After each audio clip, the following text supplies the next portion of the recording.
അതെ, എല്ലാരും കണ്ടോ, നമ്മൾ ഇന്ന് ഇവിടെ സംസാരിക്കുന്ന ആ ഒരു ഫ്രണ്ട്ഷിപ്പ്, ആ 2 പേരെയാണ് നമ്മൾ ഇവിടെ ഒന്നിച്ച് കാണുന്നത്. ഒന്ന് കെട്ടിപ്പിടിച്ചൊക്കെ നിക്കുന്നേ, തോളത്തൊക്കെ കൈയിട്ട് നമ്മളൊന്ന് കാണട്ടെ. ഞങ്ങൾ അങ്ങനെ കെട്ടിപ്പിടിക്കാറില്ല. നിങ്ങൾ പിന്നെ എന്താ ചെയ്യാറ്? അവസാനമായി ഞങ്ങൾ കെട്ടിപ്പിടുത്തതിനെതിരാണ്. ഇവര് കെട്ടിപ്പിടിക്കാറില്ല. ഞാൻ ഷാനെ ആദ്യമായിട്ട് കെട്ടിപ്പിടിച്ചത് ഞങ്ങള് പറഞ്ഞോളൂ, ഇവിടെ ഒരു ഓ നോ വന്നു. സാരല്ല, പറഞ്ഞോ. ഞങ്ങള് 2005 ഒരു ഗൾഫിൽ നടന്ന ഒരു അവാർഡ് ഷോ ഉണ്ടായിരുന്നു. അപ്പൊ ആ അവാർഡ് ഷോയില് ഷാന്റെ ഒരു ബാൻഡ് ഉണ്ട്, ദേസി നോയ്സ് എന്ന് പറഞ്ഞിട്ട്. ആ സമയത്ത് അപ്പൊ ദേസി നോയ്സുമായിട്ട് ഇവരുടെ ഒരു പെർഫോമൻസ് ഉണ്ടായിരുന്നു. ആ പെർഫോമൻസിലാണ് ഞങ്ങൾക്ക് എല്ലാവർക്കും ഒരു കോൺഫിഡൻസ് വന്നത്. കാരണം അതിനേക്കാളും മോശമാക്കാൻ പറ്റൂല. അപ്പൊ പെർഫോമൻസ് കണ്ടത്. പക്ഷെ അവസാനമായപ്പോഴേക്കും ഞങ്ങൾക്ക് എല്ലാവർക്കും വിഷമം വന്നു.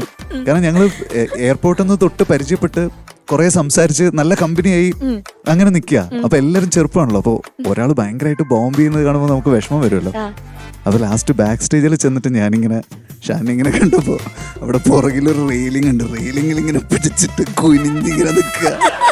എനിക്ക് കണ്ടപ്പോ വിഷമം വന്നു. ഞാൻ ചെന്ന് കെട്ടിപ്പിടിച്ച് സാരമില്ലെന്ന് പറഞ്ഞു. ഷാനിക്ക സാരല്ല, പോട്ടെ. പക്ഷെ അന്നൊരു കാര്യം, ദാസാർ സ്റ്റേജിൽ വന്നിട്ട് അടുത്ത ദിവസം ദാസാർ സ്റ്റേജിൽ വന്നിട്ട് ഭയങ്കരമായിട്ട് എൻകറേജ് ചെയ്തു. അവര് പഴയ പാട്ടുകൾ പുതിയ രീതിയിൽ അറ്റംപ്റ്റ് ചെയ്തു. അതിനവരെ അപ്രീഷിയേറ്റ് ചെയ്യണം എന്നൊക്കെ പറഞ്ഞിട്ട്